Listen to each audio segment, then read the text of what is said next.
رسیدیم به قسمت سوم دوره مبتدی آموزش ترید. برو سابسکرایب تو انجام بده بیا که کلی مطالب جذاب و شیرینی برات تو این قسمت دارم. برو بریم.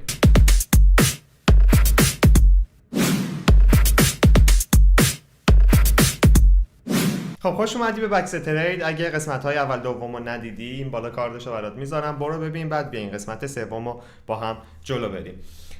تو این قسمت میخوام راجع به اهرم یا همون لورج توضیح بدم که اصلا چیه، راجع به حد ضرر بهتون توضیح بدم، راجع به لیکوید شدن بهتون توضیح بدم، کندل رو یه توضیح کلی بهتون بدم. یعنی توضیح که تو این قسمت راجع به کندل میدم بهتون کافیه، هیچ چیز بیشتری راجع به کندل لازم نیست شما بدونید، لازم نیست برید کندل شناسی یاد بگیرید برای اینکه بتونید ترید بکنید. کامل بهتون میگم. یه ریز میشیم توی بازار ارزهای دیجیتال که اسپات و فیوچرز رو بفهمیم چیه، صرافی، وارد صرافی میشیم.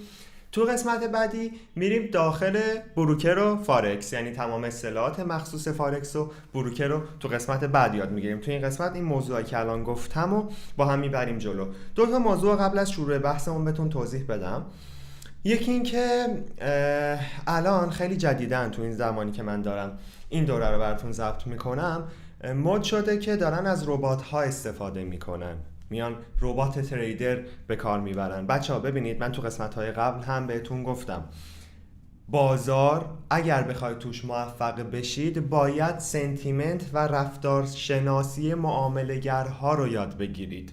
یعنی بیاید احساسات معامله‌گرها رو بفهمید و طبق اون معامله بکنید. هیچ رباتی نمیتونه احساسات رو درک بکنه که بخواد تصمیم معاملاتی درست بگیره.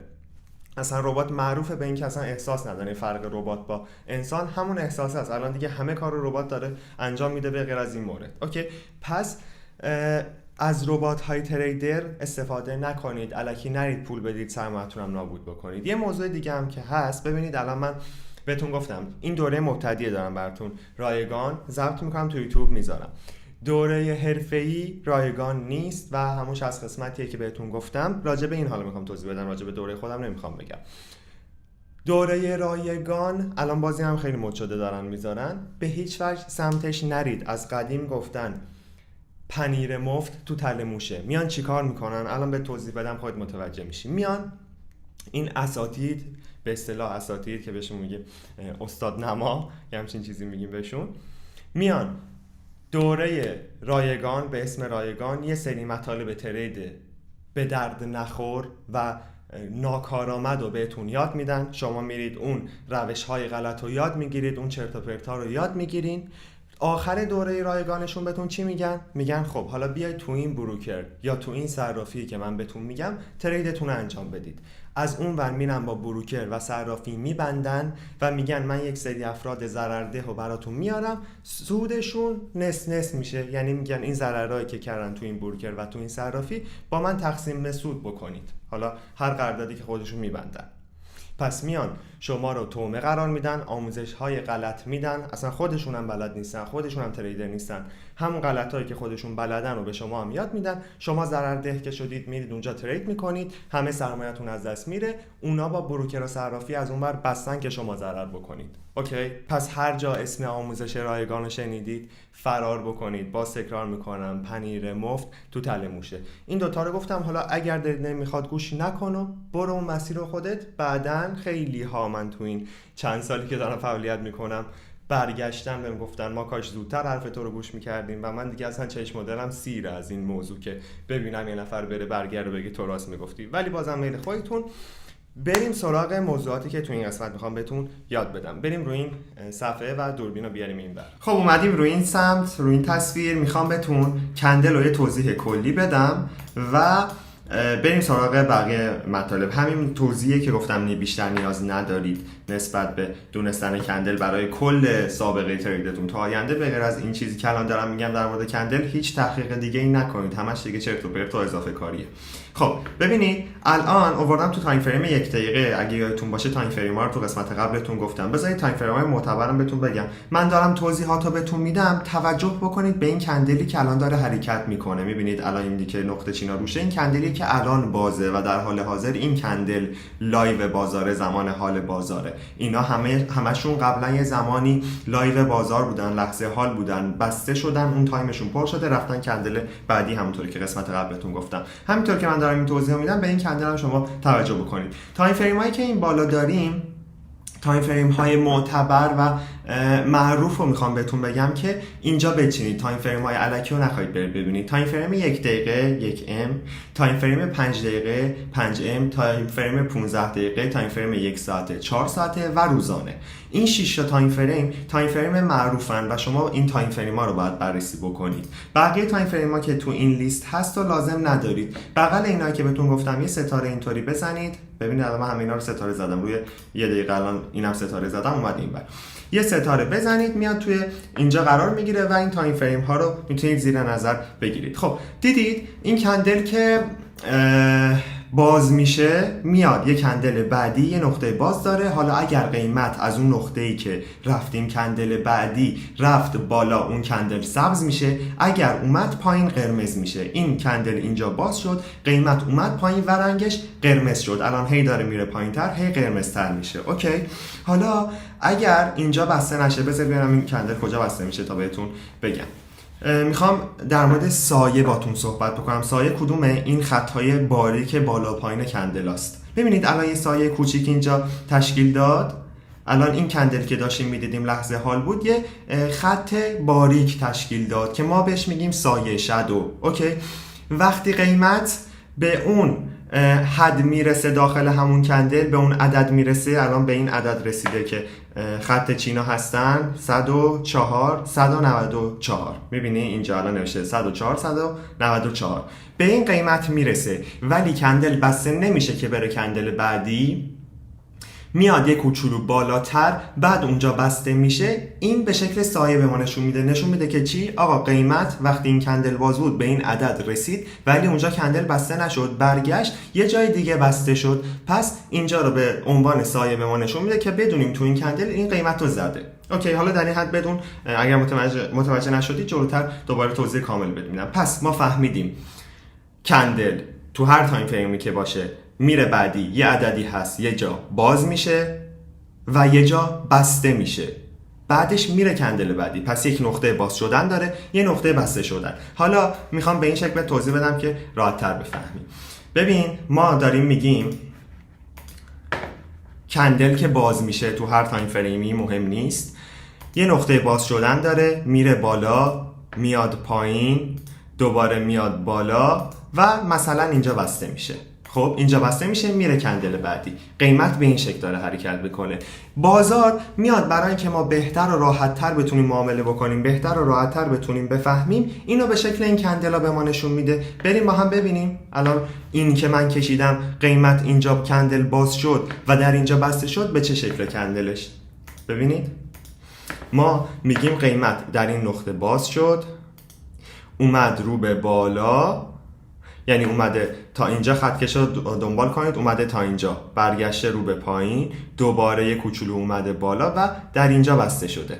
خب کجا باز شد؟ اینجا. کجا بسته شد؟ اینجا. پس نقطه بسته شدنش بالاتر از نقطه باز شدنشه، یعنی قیمت اومده رو به بالا. چه رنگیه؟ سبز. اوکی؟ آفرین. الان چون قیمت اومده رو به بالا، ما فهمیدیم رنگش باید سبز باشه دیگه. اگر همین کارو میکرد ولی میرفت رو به پایین، رنگش قرمز میشد. حالا اینجا رو دیدی بهت گفتم، ببین اینجا باز شده، قیمت اومده بالا تا اینجا. الان خط چین رو دنبال کن با چشت، این خط چین رو تا اینجا اومد بالا، اومد پایین، دوباره رفت بالا، اینجا بسته شد. پس اینجایی که بیشتر از نقطه بسته شدن کندل اومده بالا رو به شکل سایه به ما نشون میده. اینها به شکل سایه. چه رنگی؟ سبز. کندل سبز، سایه‌اش هم سبزه. اوکی، اینجا هم دقت بکنید.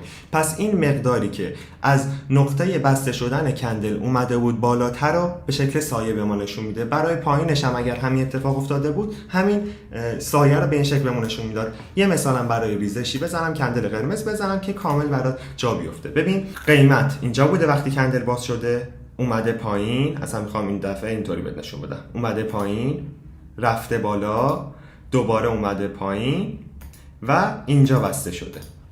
اینو چطوری بکشیم؟ خیلی راحت. کندلش چه شکلی میشه؟ کندلش اینجا نقطه باز شدنشه، اینجا هم نقطه بسته شدنش، درسته؟ نقطه بسته شدن و باز شدنش میشه بدنه کندل. اسم این میشه بدنه کندل. اسم اون خط باریکا سایه است. حالا سایه هاش به چه شکل میشه؟ آها، آفرین، نکته خوبی ها اشاره کردی. گفتی چی؟ گفتی رنگش باید قرمز باشه. آفرین. این رنگش قرمزه. چرا؟ چون نقطه باز شدنش بالاتر از نقطه بسته شدنشه، پس رنگش قرمزه. به این راحتی. حالا سایه‌اش به چه شکله؟ تا اینجا اومده بالا، اینجا نقطه باز شدنش بوده، یعنی این مقدار فاصله رو میخوایم ما به چه شکل به مخاطب نشون بدیم که کندل رو ببینه؟ به شکل سایه. چه رنگی؟ قرمز.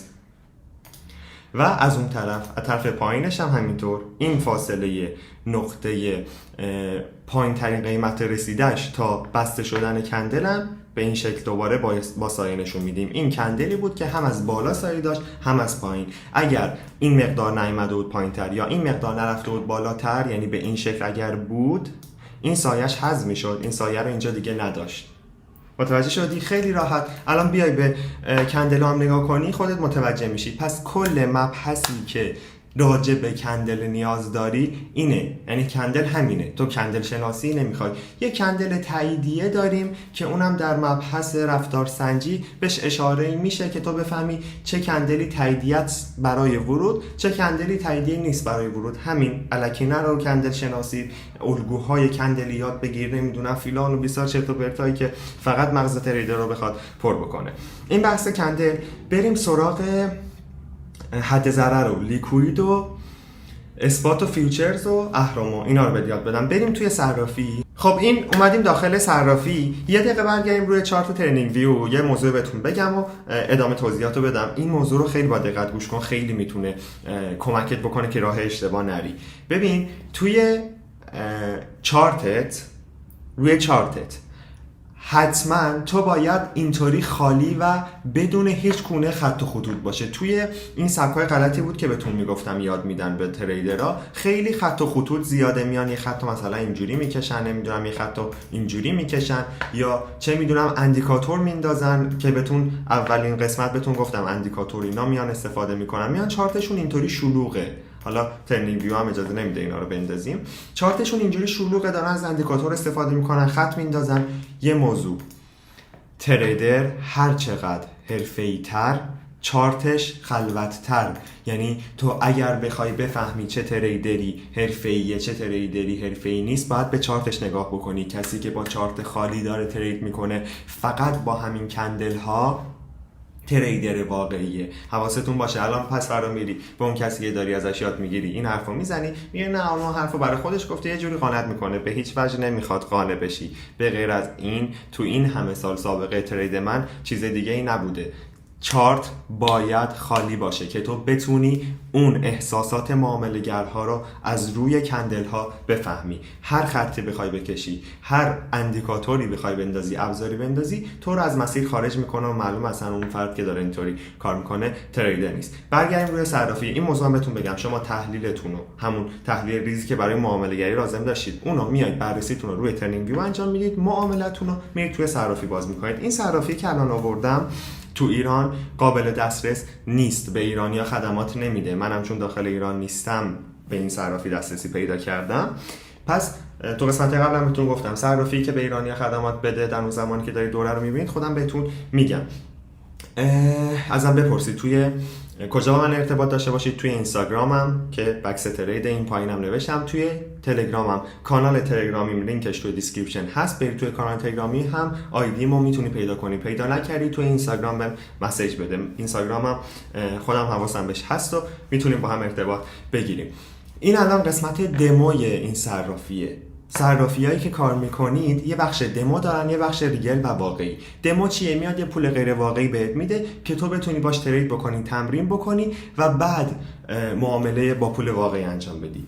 درگیر دمو صرافی ها نشو. نهایت یک معامله تا 4 معامله انجام بده با دمو که فقط باز کردن پوزیشن رو یاد بگیری، بستن پوزیشن رو یاد بگیری، برو توی واقعی. عادت بکنی به دمو، دیگه با واقعیت نمیتونی معامله بکنی. اون احساساتت تو رو گول میزنن. نهایت 4 تا پوزیشن با دمو اون صرافی بگیر، کارش دستت بیاد، بعد با پول واقعی باید ترید بکنی. اوکی؟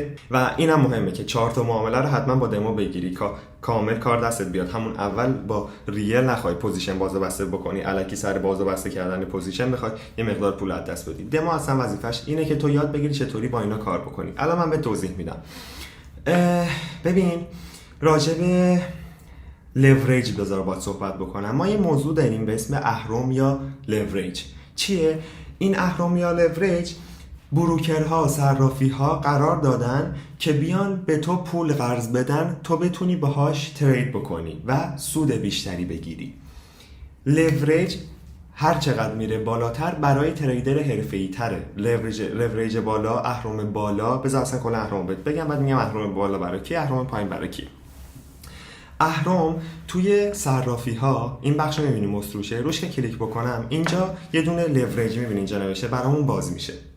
ما اگر اینو قرار بدیم روی 10 یعنی چی؟ یعنی با اهرم 10 داریم معامله میکنیم، یعنی تا 10 برابر پولی که تو اون صرافی داریم و صرافی به همون قرض میده که باش ترید بکنیم. اینو میتونیم تا 75 ببریم، میتونیم رو 2 بذاریم و تغییرش بدیم.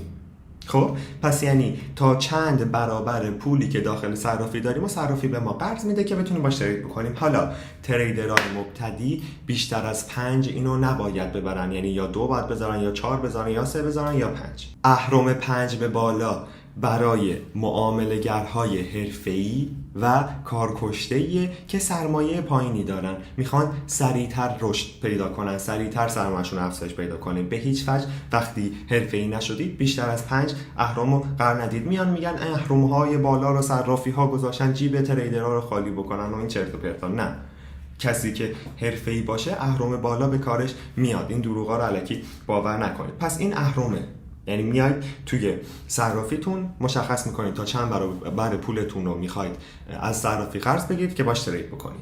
خب توی صرافی تو میتونی وقتی میخوای معامله باز کنی اینو تغییر بدی به این شکل که داری میبینی. توی بروکر و برای فارکس از قبل حسابی که باز میکنی اهرمش مشخصه، یعنی میای به بروکر میگی من یک حساب با اهرم 100 میخوام که تو قسمت بعدی کامل بروکر و فارکس رو نشون میدم. یعنی از قبل میای به بروکر میگی من با این اهرم میخوام، تمام معاملات با اون اهرم باز و بسته میشه. ولی توی صرافی رو هر معاملت تو میتونی اهرمت رو کم و زیاد بکنی. خب پس معنی لورج و اهرم رو فهمیدیم چیه. میاد در مقابل پولی که داری چند برابرش رو بهت قرض میده. راجع به اسپات و فیوچرز بذارید بهتون توضیح بدم که متوجه بشید چیه، بعد بریم سراغ لیکوید شدن و حد ضرر. این موضوعات آخره این قسمت. خب تو این بخش ترید همه صرافی ها یه بخش داره به اسم اسپات، یه بخش داره به اسم فیوچرز.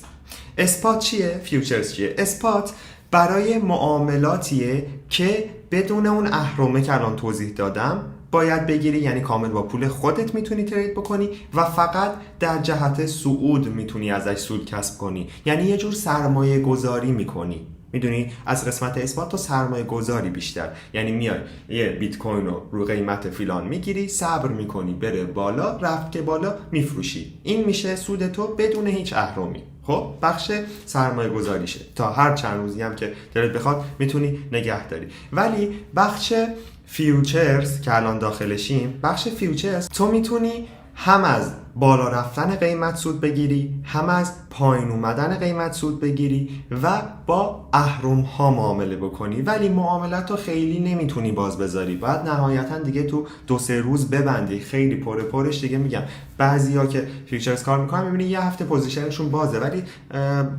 نهایتش اینه، نمیتونی چند ماه نگه داری مثل اثبات، چون معاملات این پایین هست و باز میمونه و یک سری فی ها میخوره بهش، یه سری کارمزدها میخوره بهش اگه بخوای خیلی باز بذاری تو بعضی از صرافی ها. بعضی صرافی ها ممکنه اینو نداشته باشن. اوکی، پس برای اینکه بخوای کوتاه مدت معامله بکنی و از ریزش ها سود بگیری، از رفتن بالاها با اهرم سود بگیری، باید بخش فیوچرز رو بلد باشی. اوکی، این بخش فیوچرزه که یه قسمت داره به اسم لانگ، یه قسمت داره به اسم شورت. اینو تو قسمت‌های قبلتون توضیح دادم، لانگ چیه، شورت چیه، پایین اومدن قیمت، بالا رفتن قیمت.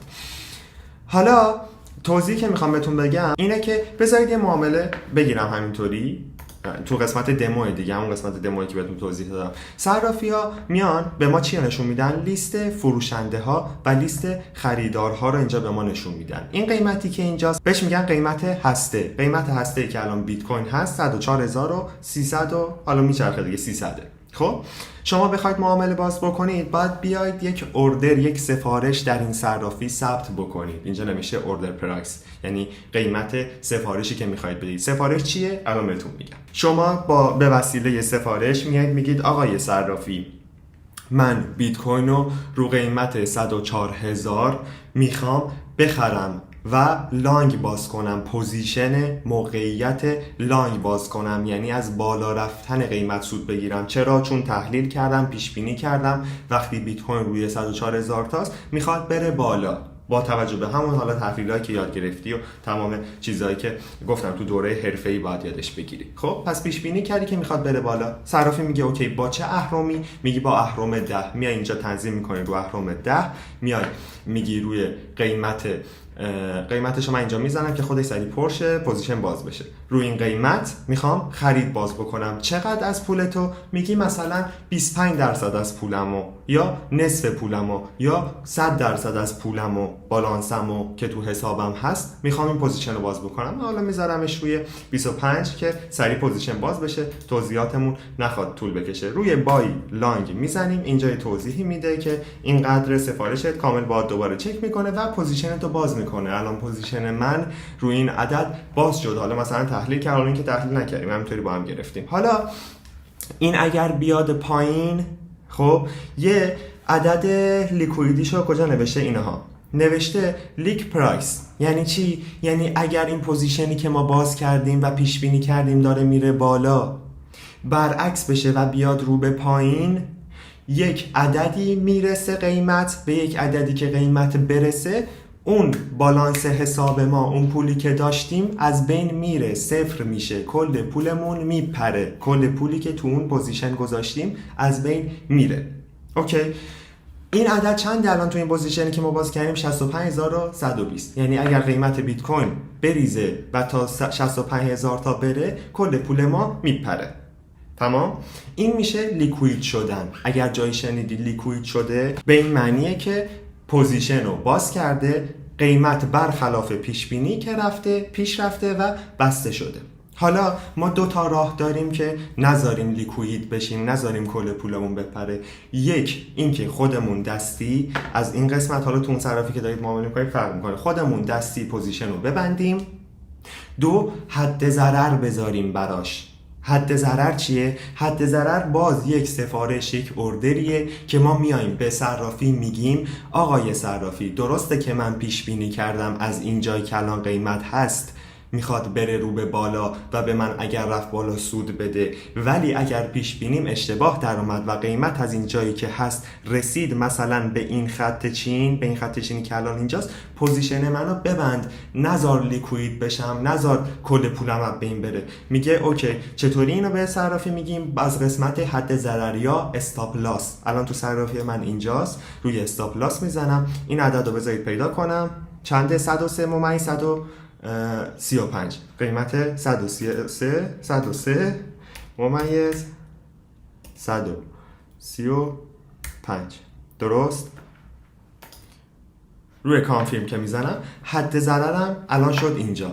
یعنی یک اوردری الان برای ما اینجا گذاشته که اگر این قیمت برگرده و بیاد حد ضررمون رو بزنه، پوزیشن بسته بشه. یعنی اگر قیمت بیاد به این عدد برسه روی بیت کوین، خود پوزیشن بسته میشه با مقدار ضرر. با چه مقدار ضرر؟ اینجا خودش نوشته بود با $2900 ضرر پوزیشن رو میبنده، ولی نمیذاره کل پولمون بپره. کل پولمون چقدره؟ اینا حجم معاملمون رو الان با اهرمه نوشته $257000.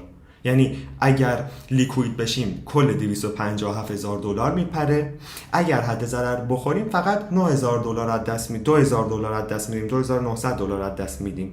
اوکی، پس به این میگن حد ضرر گذاشتن. هیچ وقت معاملتون رو بدون حد ضرر باز نکنید و رها نکنید، نذارید کل پولتون از دست بره. چون توی دوره حرفه‌ای یا اون تحلیلی که یاد میگیریم ما میدونیم اگر قیمت به یه جایی برسه که برخلاف پیش بینی ما باشه دیگه خیلی خلاف جهت ما میره. پس یه نقطه هایی رو بلدیم و یاد میگیریم که مناسب حد ضرر گذاشتنه، مناسب این اوردر و سفارش قرمز گذاشتنه. پس حد ضرر به هیچ وجه نباید فراموش بشه توی معاملات. بعد پوزیشنتون هم که حالا اینجا بازه به نحوی میبندید تو اون صرافی که دارید و توضیحات آموزش کار با صرافی هم حالا اون صرافی که بخواید انتخاب بکنید داده میشه بهتون. خودتون توی تلگرام یا اینستاگرام با من در ارتباطید، میگم تو کدوم صرافی و چطور کار بکنید. این شد از حد ضرر. فهمیدید سفارش و اوردریه که جلوگیری میکنه از صفر شدن پول ما، جلوگیری میکنه از ضرر خیلی زیاد ما، بهش میگن حد ضرر یا استاپ لاس.